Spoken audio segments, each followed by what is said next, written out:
miaina amin'ny fiainam-baovao, miaina amin'ny fiainam-baovao. Fandarana manokana izay arahinao eto amin'ny fifoazapana TV amin'ny ora toy izao, izay ahitanao toriteny ho fampahirezana ny fononao ary ahafantaranao ireo zava-miafy ny tenin'Andriamanitra. Ahitanao ihany koa fampianarana hitarihana lalanatsika ho amin'ny famonjena ny fanahy mandrakizay ary ampahafantarana anao ireo fahamarinany ny tenin'Andriamanitra. Iarahanao amin'ny mpanompon'Andriamanitra apôstôly Andreas. Fijoroana ho vavolombelona, ho fanehoana ny fiasan'Andriamanitra sy ny heriny eto amin'ny fiangonana kristianina miara-mivavaka.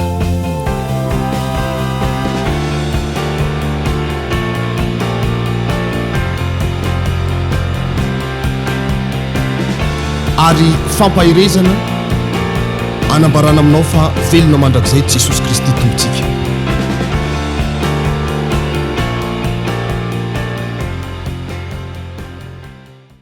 Somary lavalava mivaky tenintsika fa mivakitsika avokoa izy dia amin'izay mazava antsika tsara ny afatra androany.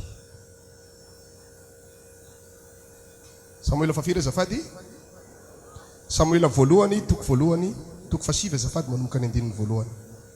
Samuela voalohany toko fasivy manomboka ny andininy voalohany. Vakina amin'ny anaran'i Jesosy Tompo. Ny soramandry ambony milaza manao hoe ny nanendrenan'ny Saoly ho mpanjakan'ny Israely. Andininy voalohany. Ary nisy lehilahy avy tamin'ny Benjamina natao hoe Kisy, zanaky Abiela, zanaky Zerora, zanaky Bekorata, zanaky Afi. Benjamita izy sy mpanjato be. Ary nanan-janaka lahy atao hoe Saoly izy, izay mbola tanora sady tsara tarehy, ka tsy nisy tsara tarehy noho izy teo amin'ny zanak'Israely. Ary nanatombo noho ny olona rehetra hatramin'ny sorony no miakatra ny halavany. Ary very ny boriky vavin'ny Kisy rain'ny Saoly dia hoy Kisy tamin'ny Saoly zanany, mitondra zatovo anankiray hiaraka aminao, anaraka anao ka miainga, ka mandehana hitady ny boriky. Dia nandeha namaky ny tany avoan'ny Efraima izy ka namaky ny tany Salisa fa tsy nahita azy. Dia nandeha namaky ny tany Salima indray izy nefa tsy tany ireny. Dia nandeha namaky any Benjamina izy fa mbola tsy nahita azy ihany indray. Ary noho ny tonga teo amin'ny tany Zofa izy dia ho Saoly tamin'ny zatovo nanaraka azy, andeha isika hiverina, fandrao isika indray no ahinikaiky fa tsy ny boriky intsony. Ary hoy ny mpanompony taminy, indro misy lehilahin'Andriamanitra amin'ny roa tanàna iroa, ary lehilahy malaza izy, fa izay rehetra lazainy dia tanteraka tokoa, koa andeha isika kany, fa angamba atorony atsika izay lalana tokony alehantsika. Ary hoy Saoly tamin'ny zatovony, indro raha makany isika, inona moa no ateritsika ho andra lehilahy? Fa efa lany ny mofo rehetra tao amin'ny fitondrantsika, ary tsy misy zavatra ateritsika ho an'ny lehilahin'Andriamanitra, ka inona moa no aty amintsika?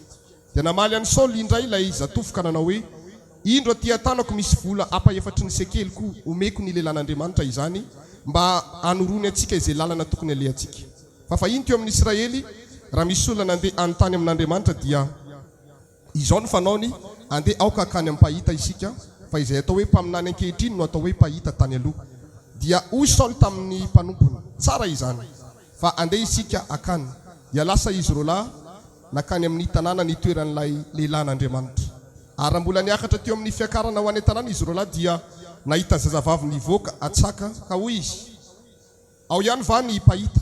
Dia namaly azy ireo ka nanao hoe ao ihany izy, indro ao aloha ao izy mandehana faingana fa efa ao an-tanàna izy zao, satria misy fanatitra ataon'ny vahoaka ao amin'ny fitoerana avo anio. Ary raha vao miditra ao an-tanàna ianareo dia ho hitanareo izy raha tsy mbola miakatra ihinana ao amin'ny fitoerana avo. Fa tsy ihinana ny vahoaka mandra-pahatongany, fa izy no manao fisaorana amin'ny fanatitra. Ary rehefa afaka izany dia vao mihinana izy, vao mihinana izay nasaina, koa miakara ianareo ankehitriny, fa amin'izao no ahitanareo azy. Dia niakatra tao an-tanàna izy roalahy. Nanina hoe izy roalahy? Nanina tsara lasana bavy? Tsy henoko tsara azafady? Niakatra tao an-tanàna izy roalahy. Ary noho ny tonga tao izy dia indro Samuela nivoaka, niakatra ho any amin'ny fitoerana avo ka nifanena taminy. Ary Jehova efa nanambara tamin'ny Samuela omaly ny andro hatongavan'ny Saoly ka nanao hoe raha pitso toy izao dia ampandehaniko ho aty aminao ny lehilahy anankiray avy amin'ny tany Benjamina ary hosoranao ho mpanjakan'ny Israely oloko izy ka amonjy azy amin'ny tanan'ny Filistina fa efa nijery ny oloko aho satria efa mby aty amiko ny fitarainana ary no nitan'ny Samuela Saul dia hoy Jehova tamin'ny indro ny lehilahy voalazako taminao io no anjaka amin'ny oloko. Amen. Toizantsika kely ny vaky teny any amin'ny bokin'ny Genesis toko fahenina.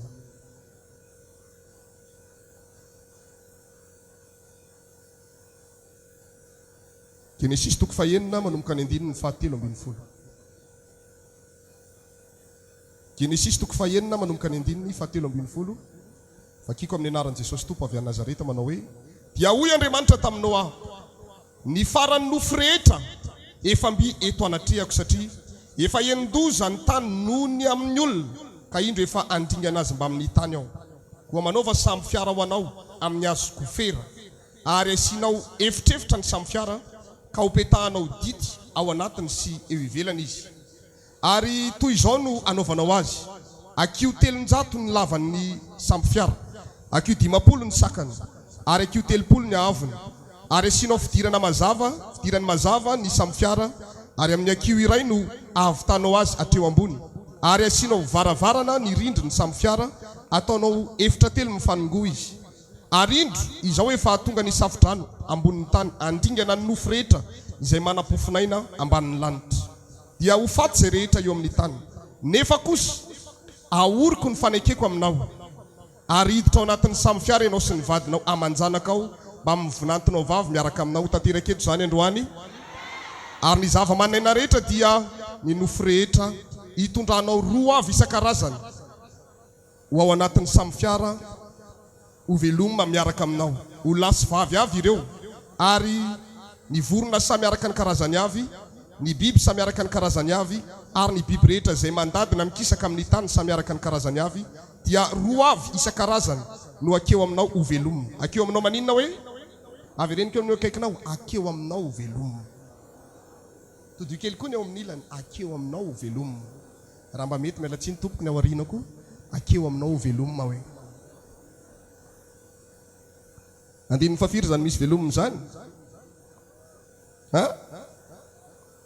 Ny andininy faraiky amin'ny roapolo ary analao anao ny zavatra rehetra izay mety ho fihinana ka angony ho eo aminao dia ho fihinana ho anao sy ho an'ireo koa izany ary nataony Noa izany araka izay rehetra nandidian'Andriamanitra azy no nataony dia ho Jehova tamin'ny Noa midira ao anatin'ny samby fiara ianao mba amin'ny ankonanao rehetra satria ianao no hitako fa marina eo anatrehako amin'izao olona miarabelona aminao izao ny biby madio rehetra isan-karazany dia analanao ho ao aminao 7 avy lasy vavy ary ny biby tsy madio isan-karazany 2 avy lasy vavy ary ny voro manidina koa isan-karazany 7 avy lasy vavy mba tsy ho lany taranaka ambonin'ny tany rehetra ireny fa raha afaka fotoana izaho ampilatsaka ranorana ambonin'ny tany 70 andro 70 alina ary ny zavatra velona rehetra izay nataoko dia aringako tsy eo ambonin'ny tany ary noananao araka izay rehetra nandidiany Jehova azy ary efa 900 taona Noa raha tonga tambonin'ny tany ny safidrano ary Noa sy ny vady aman-janany mba amin'ny vinanty vaviny miaraka taminy dia niditra tao anatin'ny samby fiara mba tsy ho tratry ny safidrano ary ny biby madio sy ny biby izay tsy madio sy ny vorona mba amin'izay rehetra mandadina mikisaka amin'ny tany dia nisy niditra tsororo ho ao amin'ny Noa tao amin'ny samby fiara dia lasy vavy araka izay nandidian'Andriamanitra ny Noa ary rehefa afaka fotoana dia tonga tambonin'ny tany ny safidrano tamin'ny andro 7 tamin'ny volana faharoa tamin'ny 900 taona ny ainan'ny Noa tamin'izany andro izany dia nipotra ny loharano rehetra tamin'ny lalina lehibe ary nivony varavaran'ny lanitra ary nisy ranorana ny vatravatra tamin'ny tany 70 andro 70 alina andro izay indrindra dia efa tafiditra tao anatin'ny samby fiara Noa sy Sema sy Ham ary Jafeta zanaka lain'ny Noa mba amin'ny vinantony Noa ary ny vinantony telo vavy niaraka taminy mba amin'ny vadiny Noa sy ny vinantony telo vavy niaraka taminy dia izy ireo sy ny biby rehetra samy araka ny karazany avy sy ny biby fiompy rehetra samy araka ny karazany avy ary ny biby rehetra izay mandadina mikisaka amin'ny tany samy araka ny karazany avy ary ny vorona rehetra samy araka ny karazany avy dia ny voronkely sy ny manana elatra rehetra dia niditra tao amin'ny Noa tao anatin'ny samby fiara ireo dia tsororo avy tamin'ny nofo rehetra izay manapofinaina ary izay tafiditra tao dia lasy vavy avy tamin'ny nofo rehetra araka izay nandidian'Andriamanitra Noa ary narindriny Jehova tao izy. Ary naharitra 70 andro tambonin'ny tany ny safodrano dia tonga betsaka ny rano ka nanaingany samby fiara dia nitsikafona ho afaka amin'ny tany izy. Ary nahery ny rano ka tonga betsaka indrindra tamin'ny tambonin'ny tany dia nandeha teny ambonin'ny rano ny samby fiara. Ary nahery dia nahery indrindra ny rano teny ambonin'ny tany ka voasarona ny tendrombohitra avo rehetra izay tambanin'ny lanitra rehetra dia 510 akiho no nioaran'ny rano ka voasarona ny tendrombohitra dia maty ny nofo rehetra izay nihetsiketsika tambonin'ny tany dia ny vorona sy ny biby fiompy sy ny biby dia sy ny biby rehetra izay mandadina mikisaka amin'ny tany ary ny olona rehetra izay rehetra manapofinaina teo ambava orony avy tamin'izay rehetra teo amin'ny tany maina dia maty avokoa. Ary naringana ny zavatra velona rehetra izay tambonin'ny tany hatramin'ny olona ka hatramin'ny biby fiompy sy ny zava mandadina mikisaka ary ny voro manidina dia naringana tsy ho amin'ny tany ireny. Ary Noasy izay niara nitoetra tamin'ny tao anatin'ny samby fiara ihany no sisa velona. Amen. Nandray rehefa maheno hoe fandringana naringana ianao dia tsy miteny mihitsy fa mangina be hoe fa misy inona fa tsy ianao no andairan'izany. Amen. Tsisy kristianina miara-mivavaka ho aringana zany eto. Ianao le Noa vaovao androany.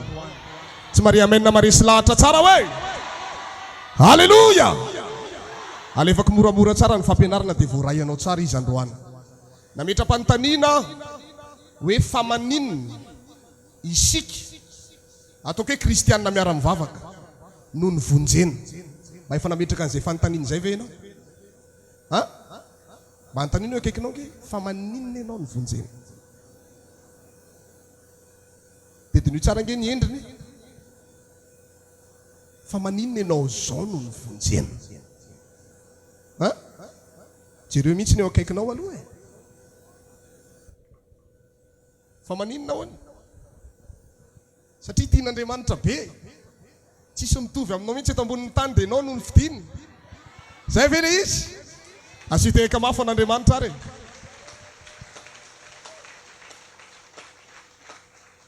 Tadidio fa olona miavaka ianao io. Ary raha nijery Andriamanitra nanerana an'izao tontolo izao dia ianao no hitan'Andriamanitra hafa mihitsy. Ary za te hiteny aminao hoe ekena fa misy toetra ratsy ihany amin'ny olombelona. Fa le maha-izy anao tany an-trano iny, ianao tany mety nifoka sigara fa nisy toetra tena ilain'Andriamanitra taminao zay ny antony namonjena anao ato androany. Lazao ny akaikinao le maha-izy anao io mihitsy io no itiavan'Andriamanitra anao. Ozy ny tompo hoe raha itoetra n'ity lehilahy sy vehivavy ity no entina amin'ny fahamarinana mavita zavatra goavana io lehilahy sy vehivavy io. Avereno amin'ny akaikinao olona ilain'Andriamanitra ianao zao. Ka laingen'ny olona ny milaza fa olona tsisy dikany ianao, olona tsy ilaina ianao, olona tsisy zavatra ilananao ito ambonin'ny tany. Tsia, izy no miteny an'izany fa Andriamanitra mila anao. Amen. Azo hitehika mafy an'Andriamanitra.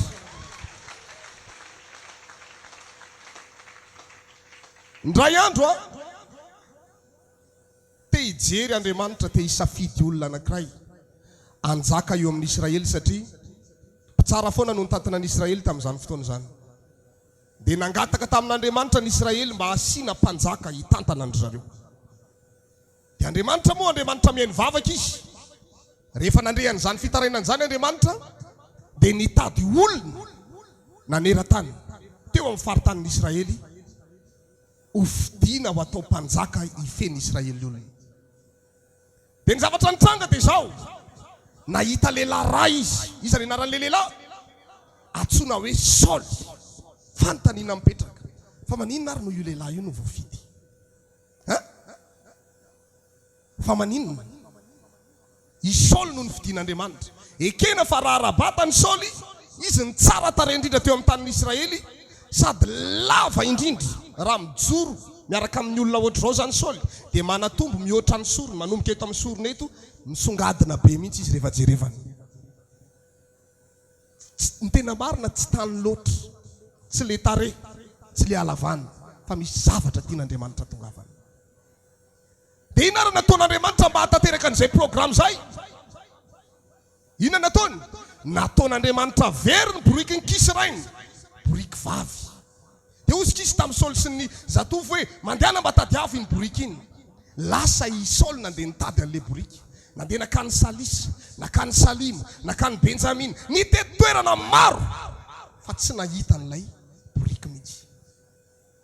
Hitanareo fomba fiasan'Andriamanitra zany. Dia indray avelan'Andriamanitra isy zavatra very eo aminao, avelan'Andriamanitra isy olana hitranga eo aminao, avelan'Andriamanitra isy ady iseho eo amin'ny fiainanao. Lalana hitondran'Andriamanitra anao akany amin'ny programany zany rehetrarehetra zany. Alefako moramora ho alefa ampianarana, amin'izay voaray anao tsara. Fa raha toa dia irehadrehatra be to variana manao amen ianao, sao nozy ianao. Lazao ny akaikinao alefatsika miandalana tsara. Aleo andeha par étape tsara le izy, dia voaray anao tsara ny afatra. Isika manompo an'Andriamanitra zao tadidio. Ny olana mitranga amin'ny fiainantsika tsy fahafatesana zany ny ambadikio. Zay dia teneniko anao, na ohatrany ahoana mafinao, na ohatrany ahoana, tsy izay zavatra hitan'ny masonao ny hafaranao. Zay tadidio foana. Mety mafy be izy androany fa tsy io ny fiafaranao. Mety mafy be tamin'ny Saoly nandeha nitady an'ilay boriky. Raha olona hafahafa dia ina zavatra nitranga? Daody. Ary efa nanapa-kevitra ny Daody fa sao isika indray no ahiny kaiky. Fa olona izatovy manao hoe aza mbola mandeha. Fa misy lehilan'Andriamanitra eto amin'ity tanàna ity, andao anontaniantsika azy hoe aiza ny boriky ny kaiky.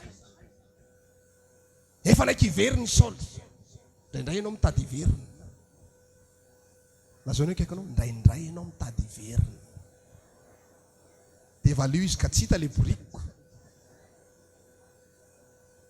Lazao ny akaikinao, tsy mahazo miveriny zany. Olona izatovy misy lehilan'Andriamanitra eto. Zay ny mahatsara ny fisiana mpanompon'Andriamanitra satria ilainao foana amin'ny mpanompon'Andriamanitra. Amen. Dia jereo tsara nge fandeha tantara lasa zareo nanatona an'io lehilan'Andriamanitra io, nahita vehivavy kely anankiray natsakarana. Aiza ny mpahita? Iny izy miakatra iny andehanao fanatitra any amin'ny fitoerana avo. Ndana mandeha aingana nareo fatratranareo aloha izy dia lasa zareo nandeha aingana. Fanena tamin'ny Samuel. Aiza ny mpahita? Zany ho izy Samuel. Andriamanitra ka efa niteny tamin'ny Samuel manao hoe isy lehilahy Benjamita zanakisy ho ampandehaniko eo aminao, dia izy no tendrenao ho mpanapaka ny oloko. Ho ataon'Andriamanitra ina hoe nampandehanina. Atao ina hoe avy amin'ny akaikinao nampandehanina. Ohatranao na fomba nampandehanan'Andriamanitra azy, nataon'Andriamanitra very le boriky. Zay ny fomba fampandehanan'Andriamanitra azy. Ianao zay mandalo ady ankehitriny ao anatina olana, fampandehanan'Andriamanitra anao eo amin'ilay programa io. Ary androany mamoaka teny pasoavana ho anao, ny adinao rehetra, ny olanao rehetra, ho avadika Andriamanitra lalana hitonanao any afantaterahany programany rehetra. Tsy mare amen na mare sy lahatra tsara. Ny madio rehetra manday an'izany, ny emma rehetra manday an'izany, lehilahy rehetra manday an'izany, ho avadika Andriamanitra lalana makany afantaterahany programany. Zay mino an'izany ho tanteraka amin'izany androany. Zay mino an'izany ho tanteraka amin'izany androany. Raha mafy be le adinao, goavana be zany le lalanao. Raha mahikely le adinao, mahikely zany le lalana. Zany ny fomba fiasan'Andriamanitra. Nataony very ilay boriky mba ahafahana manositra ny Saoly ho mpanjakan'ny Israely. Ka zay olana mitranga eo amin'ny fiainanao, aza ataonao mampihemitra zany. Dia na enao mihitsy le tian'Andriamanitra natanterana an'ilay programme dia ianao hoe andao ody fa tsy hita intsony le boriky. Tsy mahazo mody zany eo. Miroso hatramin'ny farany makany amin'ny programan'Andriamanitra tsika androany. Halleluja. Resy lahatra amin'izany fianao rahalasana bavy. Asiteka mafan'Andriamanitra. Gaga i Saoly fa boriky ny very ny tadiaviny. Nampandrosoany Samuel atao anatin'ny fitoerana zay anaovana ny fanatitra izy. Aike ny antony anaovana le fanatitra fisaorana io? No ny fahatongavan'ny Saoly eo mihitsy anosorana azy ho mpanjakan'ny Israely. Ianao aty variana mikorokonina mitady mama problème. Aike ny fandraisana anao ary ambadika any amin'ny tsitamaso any, efa misy fivoriana be ao, efa misy zavatra efa voahomanao. Ary raha vao tonga ao ianao dia le sorokena be ny mihitsy ny atolotra ho anao hoe dia efa nomanina ho anao. Raha mbola mitady an'le boriky aloha ianao mazoto foana mitady ary miroso foana, fa lalana hitondrananao makany amin'ny programan'Andriamanitra na lasana bavy. Halleluja. Halleluja. Androany dia ho amarin'Andriamanitra eto zany androany. Efa fantatrao ny lalanao manomboka eto. Tsy mitondra anao makany amin'ny fampitena io adinao io. Iza daholo mandalo ato basan-drato eny tanana. Sokatra ny lalana rahalasiana bavy arabaina daholo tsika rehetrarehetra. Io adinao io avadika ny lalana mitondra anao ana programme. Haleluya! Ary ambadiky ny fotoana ionanao amin'ny mpanompon'Andriamanitra izarana fahasoavana ho anao eto dia ho tanteraka izay programa izay. Ho gaga ianao efa misy programa efa matipaika efa voahomana hoe zao ve ny vokatry ny fiaretako hatramin'izay. Ho tonga izany dia ho gaga ianao hoe avezana aviny zao amiko. Ambadiky ty fotoana ty ho tanteraka eto izany rahalasiana bavy. Tsy maresy lavitra ny amanina antsika rehetra. Atao fa menan'olona tena andray any zany mihitsy. Haleluya! Haleluya! Asuteka mafan'Andriamanitra. Isika kristianina miara-mivavaka tsy mahazo kivy zany.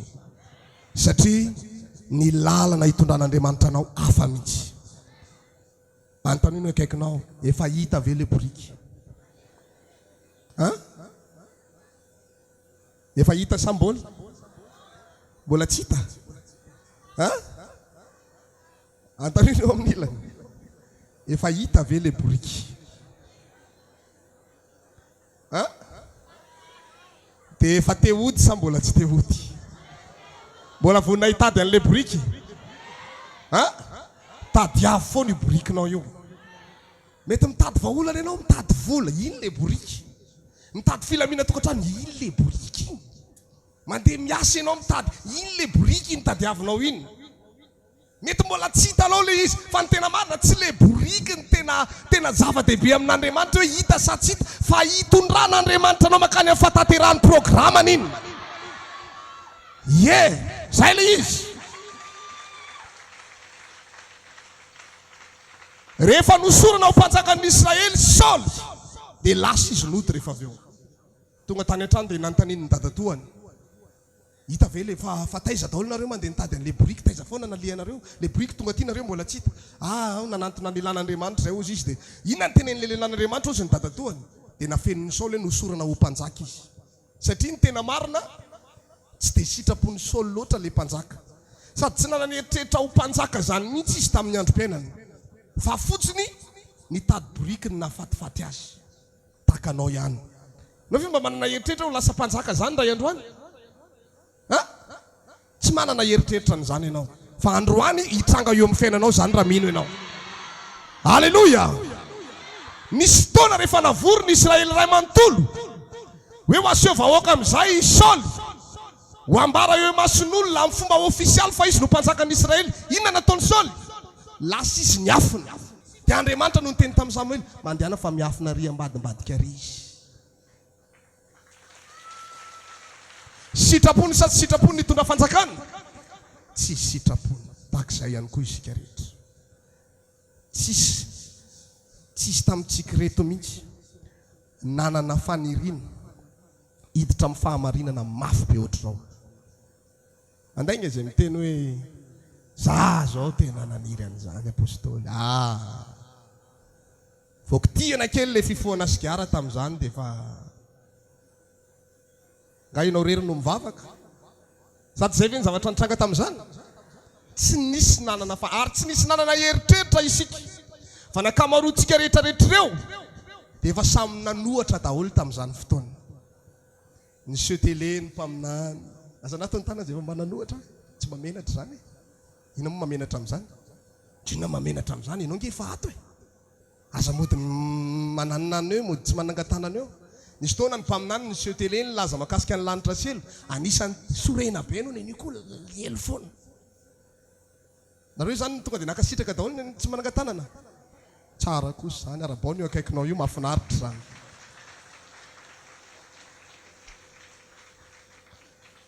Fa betsaka ny nanohatra tamin'izany fotoana izany. Fa ankehitriny izy tonga aty ihany. Dia ho azavaiko aminao ary androany, inona ny antony hamonjen'Andriamanitra antsika? Ndraindraitsika faly fotsiny hoe tonga atao anatin'ny fahamarinana. Ndraindraitsika faly fotsiny hoe nivonjen'Andriamanitra, fa misy antony goavany ny antony hamonjen'Andriamanitra antsika. Rehefa nijery olona tetỳ ambonin'ny tany Andriamanitra tamin'ny andron'ny Noa, potika ny tany noho ny amin'ny fahotana. Na inona hoe ny tany?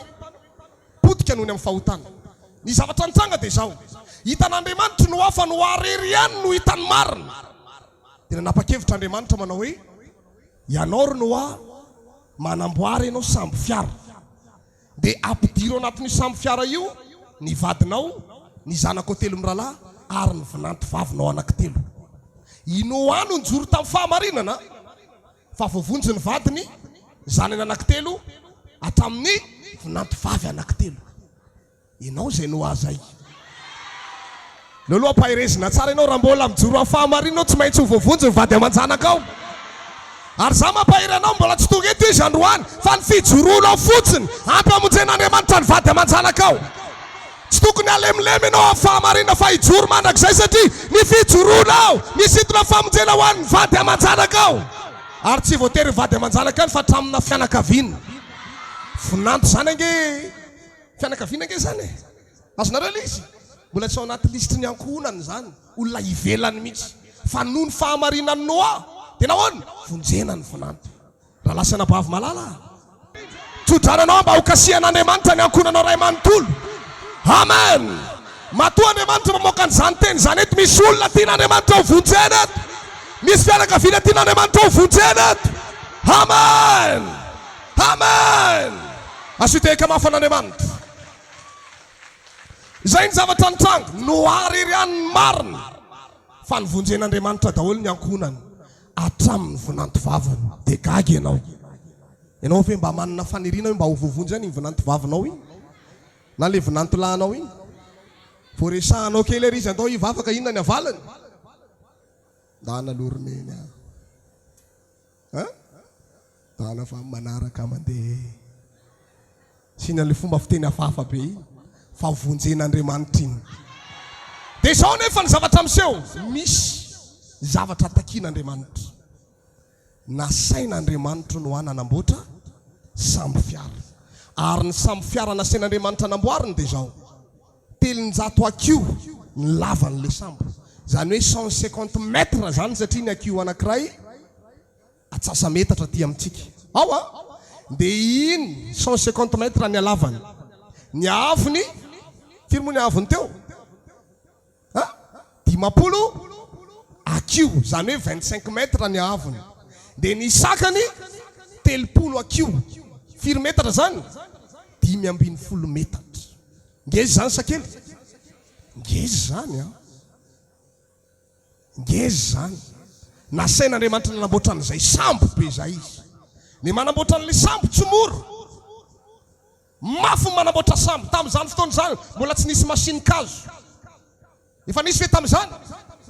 Mbola tsy nisy courant tamin'izany. Mandeha makany naty ala any mikapa hazo amina famaky. Tsy fantatro na efa nisy famaky kosa. Efa nisy famaky ve tamin'izany? Tamin'ny andron'ny Noa. Efa nisy antsy ve tamin'ny andron'ny Noa? Efa nisy a? Allo tatsika efa nisy famaky. Mikapa hazo avy any naty ala avy any.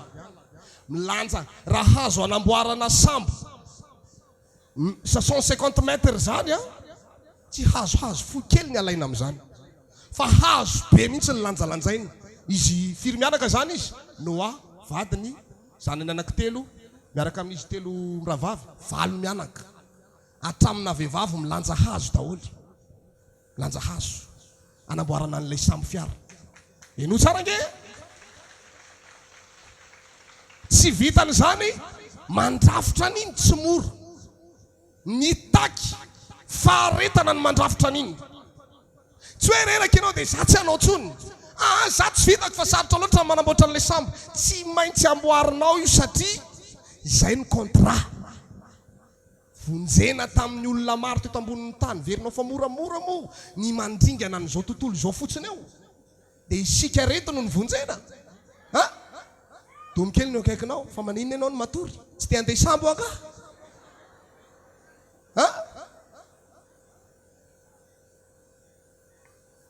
Soa ihany ana fa ny antsika reto olona be dia be tsika reto. Fa ny an'izy tamin'izany fotoana izany 4 mianaka, 9 mianaka. Nasaina nanamboatra an'ilay sambo. Io sambo io tsy hoe sambo atao haingo tanàna fa sambo alefa eny ambony rano io.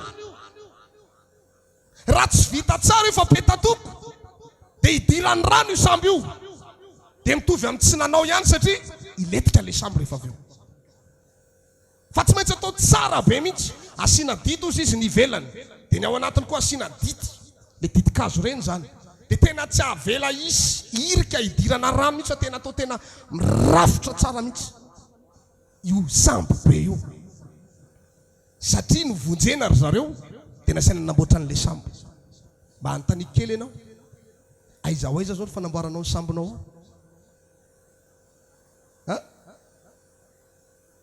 Anontaniako kely ianao fa tsy manino. Mitohy foana ve ny fanamboarana an'le sambo ao sa nisy fotoana ianao niala sasatra kely hoe elo aloha akaina kely fa reraka zany? Mitohy foana ve? Mitohy sa tsy mitohy e?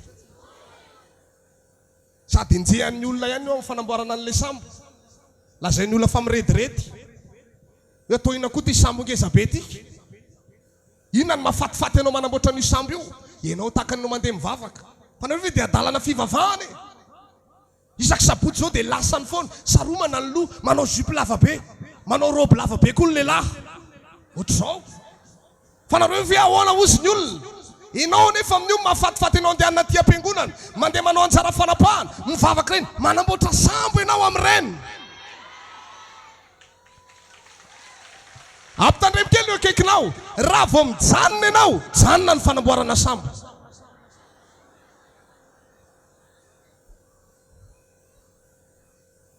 Raha vao mijanona ianao, manomboka miena ny herim-bavaka ao, janona zay le fanamboarana sambo. Manomboka tsy tonga mivavaka matetika ianao, janona zay le fanamboarana sambo. Manomboka tsy tonga tsony ianao amin'ny anjara fanapahana, manina zay le fanamboarana sambo? Manomboka mijanona izy zay. Misy olona sasany efa vao tonga mivavaka, miazakazaka be mihitsy. 2 volana 3 volana efa misasaka le sambo. Misy olona efa herintaona nivavaka 2 taona, fa mijanona eo amin'ny atsasany eo le sambo. Antaniny akaikinao raha tsy ianao zany dia ny akaikinao. Sa ve tsy eto le olona? Aeto le olona ka. Ka na tsy eto ary le olona, amboary ary le sambonao e. Amen. Tsy maintsy vitaitsika io satria io no antony hamonjena anao. Ray zay. Tsy maintsy vitainao io. Notsongaina tao anatin'ny olona maro ianao. Izao tontolo izao navela anao zay sitrapony ihany. Fa mialatsina iteny fa zay ny tena marina. Rehefa tapitra izao tontolo izao, ringana daholo ry zareo. Fa isika no fidiana tao anatin'ny maro kosa. Isika no fidiana tao anatin'ny maro kosa. Tsy hoe natsona fotsiny hivavaka ato, fa anamboatra sambo aloha ianao voalohany. Inona le sambonao? Io ara-panahanao io.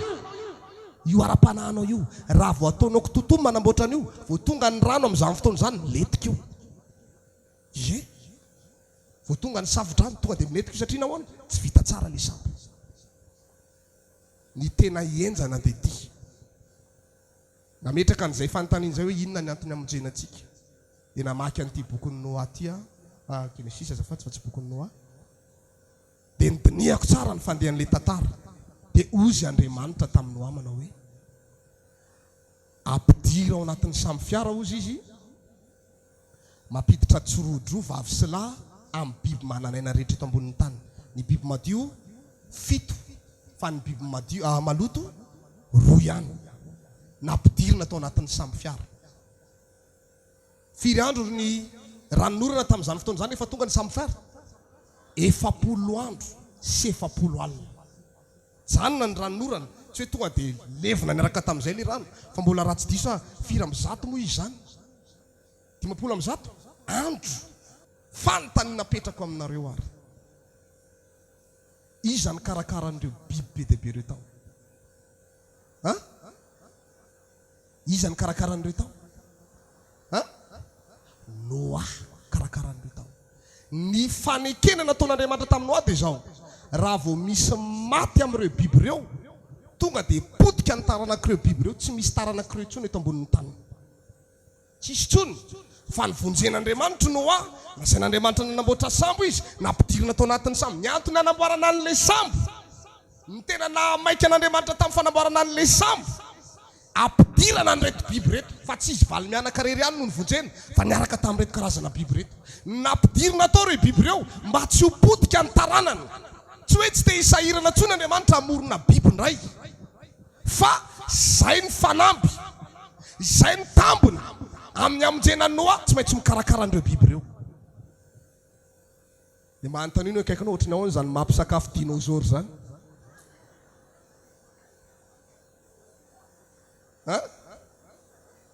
Anontany kely ino akaikinao e?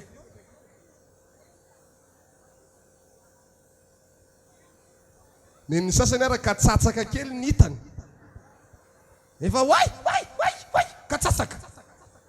Ny Noa dinosaure voay raha lasy anabavy voay zany ve mifidy sakafo raha vao misy raha io tonga dia hoaniny zay mahavoay azy nefa voay no mifahana azy.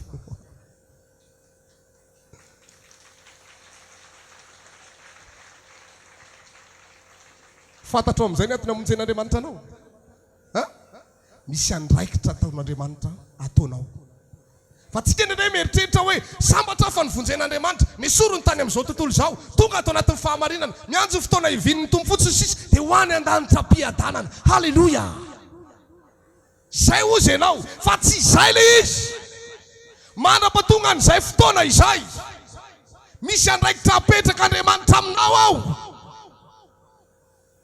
misy andraikitra be dehibe. Ny Noa zao nasain'Andriamanitra karakaran'ireto biby reto tsy avela misy maty na dia iray azy fa tsy maintsy velona reo tapitra ny safodrano avoaka ao reo jerevan'Andriamanitra maso daholy nanahoana velona daholy izy tao laminy Noa. Isika rehetrarehetra reo koa zay ny antony ametrahan'Andriamanitra andraikitra be dehibe amintsika fa tsy ny fanahanao rery ihany no vonjenao fa misy fanahan'olona be dehibe ihany koa ny ambadika any tsy maintsy vonjenao. Dia indraindray tsika metrahan'Andriamanitra andraikitra anjara fanapahana ary miala tsiny fa mba asika kely anjara fanapahana ary apetraka amintsika hoe alatsinainy alina tonga ianao sa tsy tonga tonga ianao sa tsy tonga. Aiza ho aiza zany amina fiambenana dinosaure aiza ho aiza zany amina fanamboarana sambo aiza ho aiza. Ny fiainan'ny Noa dia feo anakarazana biby mahita mena rana be ekena fa tsy tokony vonjeny reny fa tsy maintsy ny vonjeny. Aiza ho aiza zany raha anjara fanapahana andray alina tsy tonga ianao. Antanio kely no akaikinao aloha tsy ala eto amin'ity teboka anankiray ty mihitsy aloha za fa tena hidirako lalina mihitsy ty androany. Antanio no akaikinao aiza ho aiza zany e. Men'Andriamanitra andraikitra isika rehetrarehetra, sasany mpitondra mamavaka, sasany mpanao décoration, sasany mpihira, sasany mpitendry, sasany mpitarika fotoana, sasany mpitoroteny, sasany mpanao accueil, sasany tsy haiko daholo izay andraikitra antsika rehetrarehetra fa fanontaniana apetraka dia izao terenenao manao an'ilay izy sa tena ataonao le izy. Anera tonga dia tsorona hoe somary terena kely e, tsory fa tsy maninona za miteny hoe misy terenitsika. Tenina teneniko anareo fa manentana antsika ao amin'ny radio mafy be sa ny raha manatsasiana fanentana anao mandritry ny herinandro jerevana testena ve hoe tsy asiana fanentanana mihitsy ao amin'ny radio fa tonga dia alefa fotsiny dia jerevana eo. Indraindray tsika raha vao ataoko resaka mahitsy rehefa eo mpaminany rehetra be daholo manao anjara fanapahana hoe hita amin'ny mpaminany amin'izay. Alleluia. Fa rehefa tsy eo mpaminany tsy hita izy rehetrarehetra. Eo le olona sa tsy eo? Baiko mihitsy zany zavatra teneniko zany, baiko avy any amin'Andriamanitra mihitsy zany teneno amin'ireo mpinireo zany fa tsy hoe za koa ro marary fo amin'izany. Misy andraikitra tsy maintsy apetraka aminao matoa ianao vonjeny fa tsy misy hoe niara-panahanao fotsiny ny esorona tany amin'izao tontolo izao dia ianao ihany ny vonjena. Tsia mahavita ny andraikitra ao aloha ianao Ary moa lozahana toetra amin'ny afo ny voalazan'ny baiboly ny andraiki tao hoe maisa tsy may, mirodana sa tsy mirodana. Na izay mpitona fiangonana zao ary mbola lozahana toetra amin'ny afo ny andraikitray io manahoana mijoro le mpino sa tsy mijoro. Mbola zahana toetra tsika rehetrarehetra ireo. Dia fanontaniana petrako aminao hoe raha amin'izao fotoana izao ny tonga ny safodrano, azonao antoka ve fa voavonjy ianao io? Zay ny fanontaniana petraka. Nefa mety efa maty zay le dragona anankiray tao anatin'le samby fiara. Mety efa maty le dinosaure. Mety efa maty la inona korizany. Be dia be loatra le biby.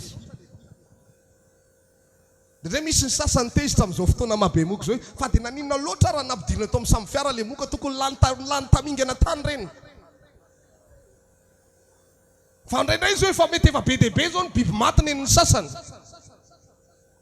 Misy ara nen'ny sasany le samby fiara mbola tsy vita akory. Efa mitangorona eo ivelany eo ny biby. Roviana ary voavidy ty samby ty. Anontany hoe kaikinao ianao zany sa tsy ianao?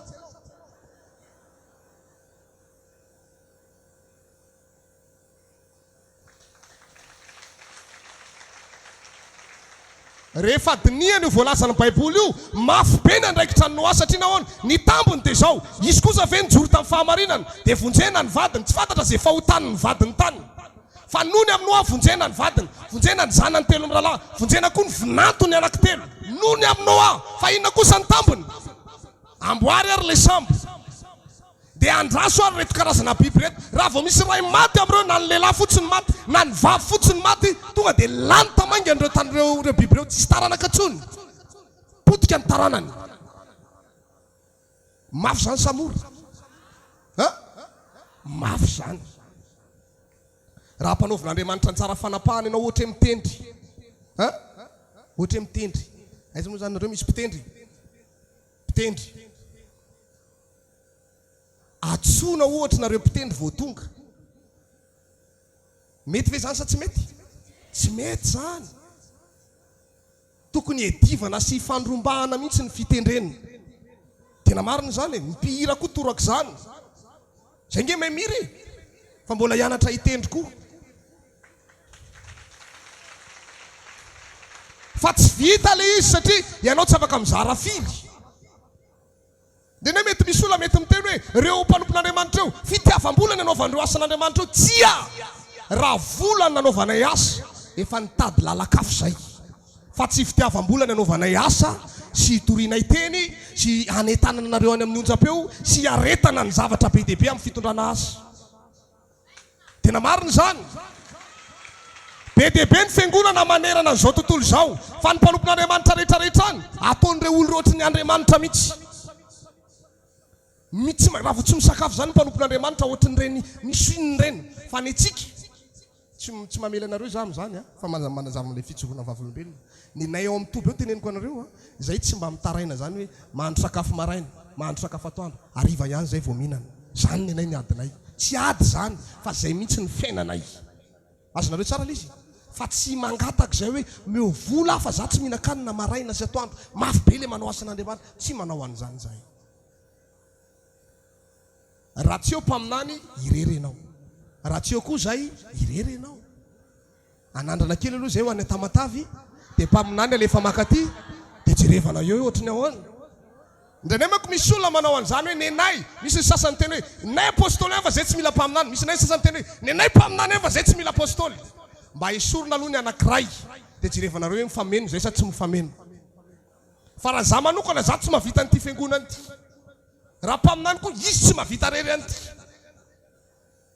Latsinainy zao nareo mila atao délivrance. Talaty nareo mila atao délivrance.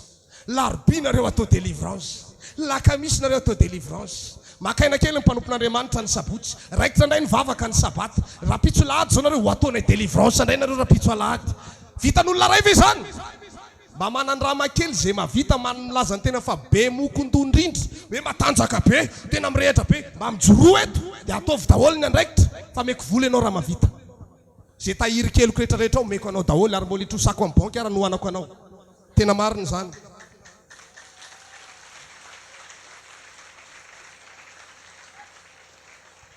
fa tsy mora ny manao asa sy mamita ny andidy sy ny andraikitra ao amin'ny fanomponan'Andriamanitra, fa samy manao ny azy, samy mafy io, fa atao zay havita ny anjaranao, satria ny fanahinao ny antoka io. Rehefa tsy vitanao ny ianao dia ianao tsy voavonjy amin'ilay izy, sady zay ve le izy. So nareo miteny hoe ka zange raha mireto dia zareo no mandroso hoe mba zao ny akaiky hoe tsy makaty aposinay. Ny tiako ambara dia zao mba avitao re tompoko ny anjara fanapahanao.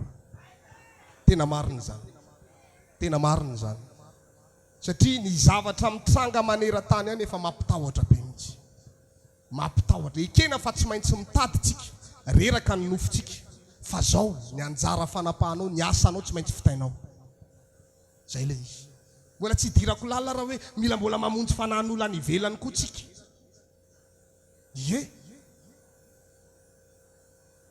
Antony hoe kenao inona ny antony mahatonga anao tsy manao ny anjara fanapahanao hoe?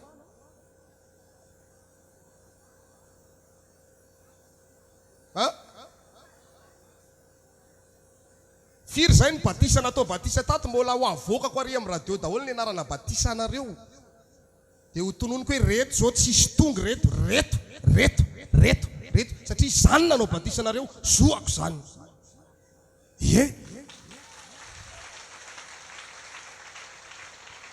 Ary ny akamaroanareo eniko daholo ny teninareo tao anaty rano. Eniko. Misy ny sasany tomamy be mihitsy. Jesosy ninina mitrange, ninina mitony, itsoro fola, alopalao fola.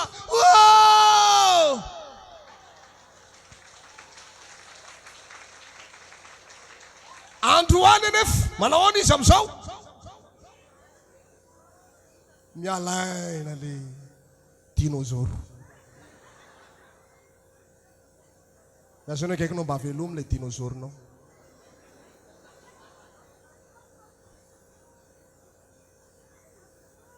Zay ny zavatra mitranga amin'izao fotoana izao. Ka nateza tsara nareo zany ny marina.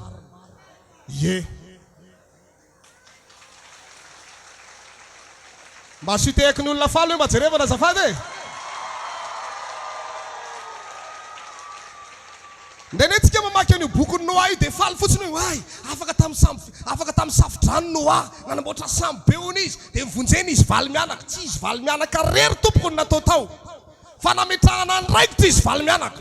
Ny vadiny nandray andraikitra, ny zanany nandray andraikitra, ny vinady vavy nandray andraikitra, ny sandany ny famonjena azy mandray andraikitra. Miaro ny taranaka reto biby be dehibe reto.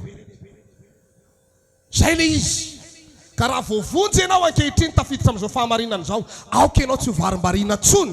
Ny ara-panahinao adidinao ny mamelona an'iny, fa ny andraikitra rehetra tsy maintsy vitainao na tianao na tsy tianao, satria zay ny sandany ny famonjenanao.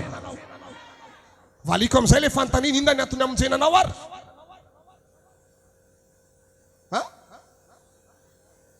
Inona ny antony hamonjenanao?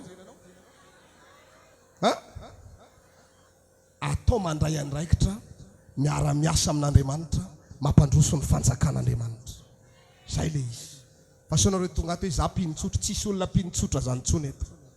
Olona miandraikitra daholo tsika rehetrarehetra. Amen. Mety misy androany vao tonga fa tonga dia tsy mpinotsotra zany tsony ianao, fa vao tonga ato ianao zay raiso ny andraikitra ao amin'ny fanomponan'Andriamanitra. Amen. Mba maresy lahatra anareo ve zany? Ka ahoana hiaraka hiazakazaka tsika manomboka eto?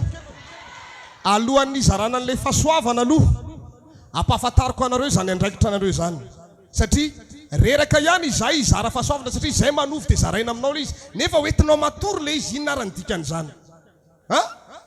Fa tsy maintsy ampahafantariko anao hoe zay ny toerana misy anao, mba adinio ihany ny ara-panahinao nanomboka hainao natao batisy hatramin'izao ianao mandrety afatr'Andriamanitra ity zao. Velona tsara ve izao tompoko? Tadidinao ve ilay fotoana nanaovanao voady tamin'ny batisa iny? Hoe ninina mitranga tompo, za tsy ala aminao zany. Na enjehana ara dia za tsy ala aminao zany. Nametraka fanontaniana mpanompon'Andriamanitra, na tsy nakanina ary ve za tompo tsy ala aminao zany. Tsy nisy nanery ve ianao iroso batisa? Tsy nisy nanery tompoko. Nampanolorana teny ianao talohan'ny iroso tamin'ny batisa. Vita batisa ianao mbola nirehitra tsara mihitsy. Efa nampahafantariny mpanompon'Andriamanitra anao hoe vita batisa ianao, mandalo fiza antoetra. Tsaroanao ve zany rehetrarehetra zany? Tsaronao fa ianao vao vita batisa ny rehatra be ianao mivavaka.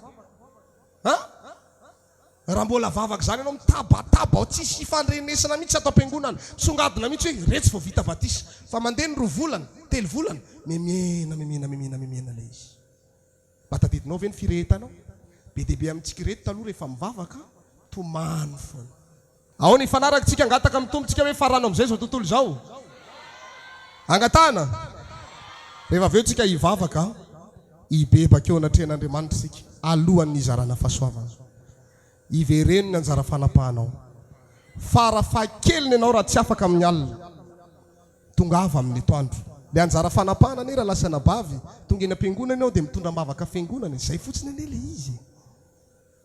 Izy ke tsy atao sécurité mandraparanany zany izy tamintsika tonga teny amin'ny toby dia natao tena nasiana mpiambina mihitsy miambina anazy. Hoe raha vao matory eo efa nisy natao an'izany ve tato? Amin'ny firika hatramin'ny firy mivavaka eny amin'ny toby, fitondrana mavaka fiangonana. Manomboka amin'ny 7 ka hatramin'ny firy. Amin'ny 1 zany ane raha lasana bavy, fiambenan'alina ane zany. Tsy alim-bavaka ke zany. Nefa dia efa be dehibe ny tsy tonga amin'izany. Vavaka adiny 2. Dony kely ny akaiky hoe ianao io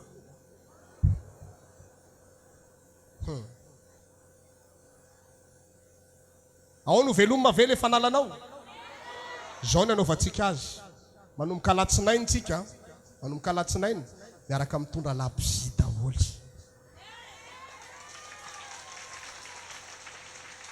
Dia manao anjara fanapahantsika sady mitana labozia kely dia mivavaka ohatrany ataontsika anaty fety ara-baiboly reny. Zay ny anaovantsika azy. Ao manomboka alatsinainy. Ina moa misy anjara fanapahana lahady efa misy. Manomboka lahady dia efa raikitra ny fitondrana labozia dia samy mitana labozia kely daholo zany dia sady mivavaka ihany mitondra mambavaka ny asan'Andriamanitra. Zay ny anjara fanapahanao zay. Mazava tsara ve zay? Mba ho hitan'Andriamanitra ianao hoe mahavita ny andraikitra ao ve akoatra ny manana andraikitra rehetrarehetra ohatra hoe be dehibe reny andraikitra reny. Inona daholo zao ny andraikitra atao anatin'ny fiangonana tadidinareo? Mpanao décoration voatonona foana. Tsara ny décoration andreo. Ndao mamena tehaka ny mpanao décoration. Mahavita tsara noho izao moa zareo vao miahy tsara. Inona koa? Accueil. Ny accueil zany mba mila mba mizesta tsara. Masina tsara izy fa mba ao tsara. Mba mitsiky tsara mihitsy. Rehefa eny ampanaovana accueil eny vao misy olona mandady. Fa tsy ataontsika hafahafa be kosa nefa. Fa ataontsika mendrika tsara mihitsy. Ny sarin-doha rehefa alohany andeha eny amin'ny accueil dia rehefa fitaratra tsara aloha ahitsio tsara ny sarin-dohanao. Fa aza atao misipirana manao ohatr' zao. Misy olona tsy tonga saina mihitsy efa manarona ny mason'ilana ohatr' zao ny jabony fa mbola mety aminy ihany. Jerengeny eo akaikinao hoe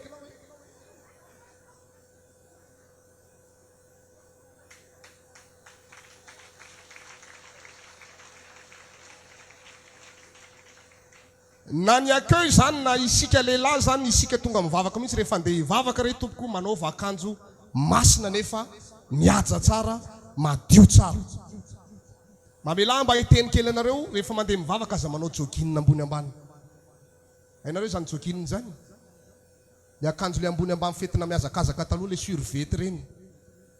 Fa mba manao akanjo masina rehefa tsy manana bobo ianao manaova chemise sy pataloha. Dia manao kiraro. Ekentsika fa miditra aty am-piangonana tsy manao kiraro rehefa miditra ato fa afaka manao kiraro tsara ianao miala any an-trano. Fa tsy any am-piangonana raha tsy manao kiraro ndao skopidony anaovany tsy maninona. Dia enao nefa mandalo ery amin'le bus ery amin'ny dia ozy loha zao ve sisa ny hafarany. Azanareo izy lasa lazain'ny olona fa le fiangonana no mampahanitra.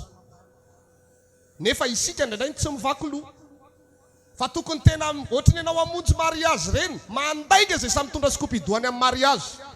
Antanino akaikinao hamonjy mariage anao dia skopido anaovany. Mety sa tsy mety? Mihoatra lavitra an'ireny tokony ataontsika rehefa andeha hamonjy fotoamba afaka tsika. Amen. Manao akanjo masina tsara, madio tsara, tena mizesta tsara mihitsy. Aseho mihitsy hoe tena olon'Andriamanitra. Vao mijery anao ny olona tonga dia hoe mpanompon'Andriamanitra zany. Na famina raha tena petraka tsara mihitsy. Rehefa mandeha eny an-dalana mitraka tsara mihitsy, mijery efa ambony, mijery miakatra, fa tsy mijery midina. aza manao an'le ohatr' zao. Fa maninona tsara rehefa mandeha mijoro tsara, onona vonona hiatrika fiainana tsara mihitsy.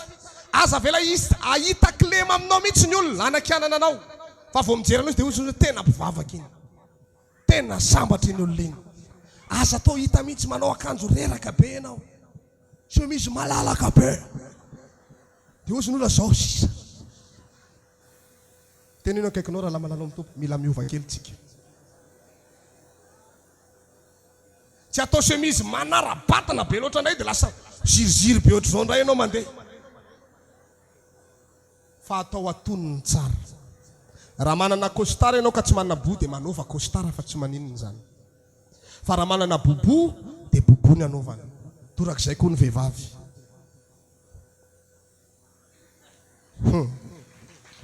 Inona ny tenenina vehivavy voalohany indrindra? Inona hoe? Sarindolo ray. Reny jereva nge. Mety aminareo raha mba kianina kely sarindoanareo? Ha? Misy olona tsy faly mihitsy hitako. Ha? Voalohany aloha ny sarindoha mila mifanaraka amin'ny akanjo. Raha hoe fotsy ranoray indray le akanjo azy sarindoha anaovanao mety daholo. Satria fotsy ranoray le akanjo. Rehefa manao akanjo hafa loko ianao dia tsy maintsy ataonao mitovy loko amin'izay akanjo anaovanao ny sarindohanao. Fa tsy mety ity maitso kely, ity mavomavo, ity orange, ny poketra, jaune na inona, jaune poussin, na jaune moutarde. Dia mizestery ianao eny an-dalana hoe zany tena izy, arc-en-ciel.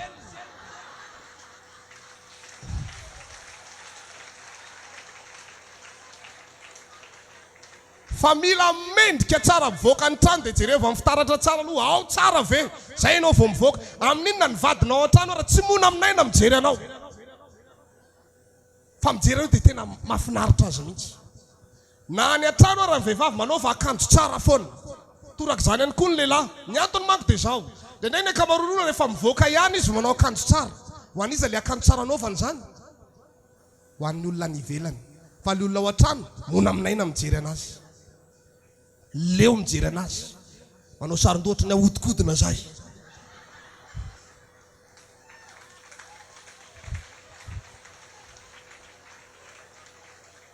Ie, misy an'izany. Nareo nge mbola hovangina tamikany an-trano e.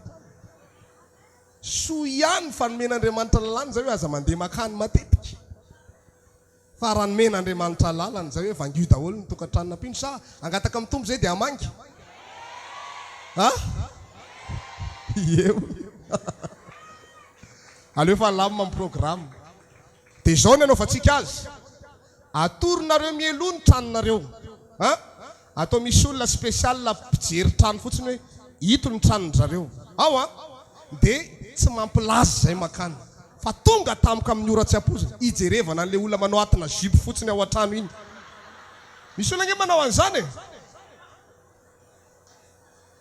Fa tsy mety zany, mila manao akanjo tsara foana ianao na ao an-trano ary. Tonga ny anjelin'Andriamanitra akanjo hafahafa be ny hitany ao an-trano. Verina amin'ny fitahiny. Faharoa, inona ihany koa? Inona hoe? Skibidou? Izy indray nampianatra anao an'izany skibidou zany.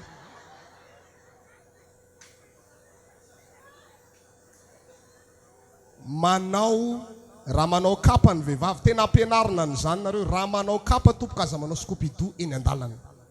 Fa na nareo manao kapa mihaja reny raha anao kapa, na nareo manao ballerine na tsy haiko.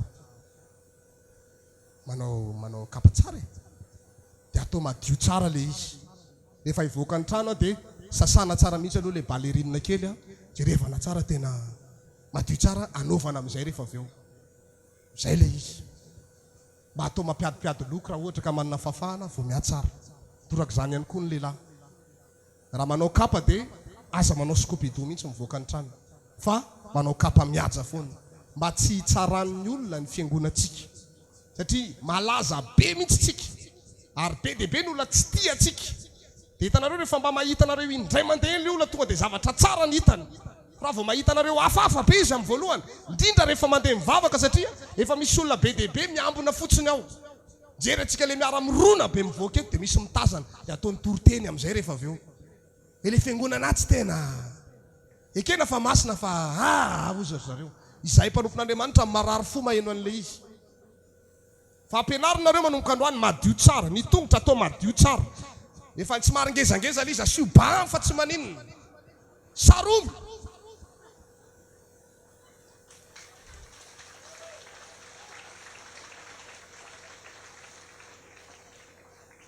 Rehefa misy ireny potipotika be reny ny tongotranao dia tsy asio bakiraro dia ataovy anaty kiraro. Fa raha ohatra hoe mety aminao ilay izy manao kapa tsara dia manao kapa tsara. Mila masina tsara mihitsy tsika manomboka eto, sady mahavita andraikitra tsara, atao tena hitan'Andriamanitra mihitsy hoe tena zany zay fa tena olon'Andriamanitra mihitsy. Amen na? Rehefa rovotra ny akanjonao azanaovana tsony. Maninona hoe? Ahoana ny fanoharan'ny tompo? Tsy mety ozy izy ny maka lamba vaovao atapona amina lamba tota, fa le lamba vaovao aninona? Androvotra n'le lamba tota iny. Ohatra ny tehiteny ny tompo tonga dia mividana vaovao. Mety kosa ve raha saron-doha goka dia tapenana lamba eto? Raha hainareo indray le fomba fiadin'ny mpanao petakofehy reny tsy maninona. Misy rovitra dia natao petakofehy lasa fleur kely tena. Ao tsara, tsy maninona. Mba apiaja anareo sy hamasina anareo ny antony ampianarako anareo an'izany satria amin'izay nareo tsy tsaratsarain'ny olona. Vonona ve? Tsy maresy lahatra tsara le vonona e? Ny anjara fanapahana isaky ny lahady arivo vonona ve? Ny alatsinainy arivo vonona ve?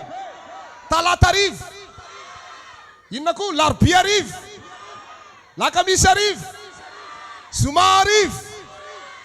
Ary ny ankoatran'izay tsy manana anjara fanapahana vonona ve hamonjy alim-bavaka? Tsisy ny teny. Hitondra fanaly tsika manomboka karapitso arivo, vonona ve tsika rehetrarehetra? Vonona ve tompoko? Sandrato ny taninao dia hisaotra n'Andriamanitra tsika ny amin'izay hafatra izay ary. Miaina amin'ny fiainam-baovao, miaina amin'ny fiainam-baovao. Fandarana manokana izay arahinao eto amin'ny fifoazapana TV amin'ny ora toy izao, izay ahitanao toroteny ho fampahirezana ny finoanao ary ahafantaranao ireo zava-miafy ny tenin'Andriamanitra. Ahitanao ihany koa fampianarana hitarihana lalana antsika ho amin'ny famonjena ny fanahy mandrakizay ary ampahafantarana anao ireo fahamarinany ny tenin'Andriamanitra. Iarahanao amin'ny mpanompon'Andriamanitra apôstôly Andreas. Fijoroana ho vavolombelona, ho fanehoana ny fiasan'Andriamanitra sy ny heriny eto amin'ny fiangonana kristianina miara-mivavaka.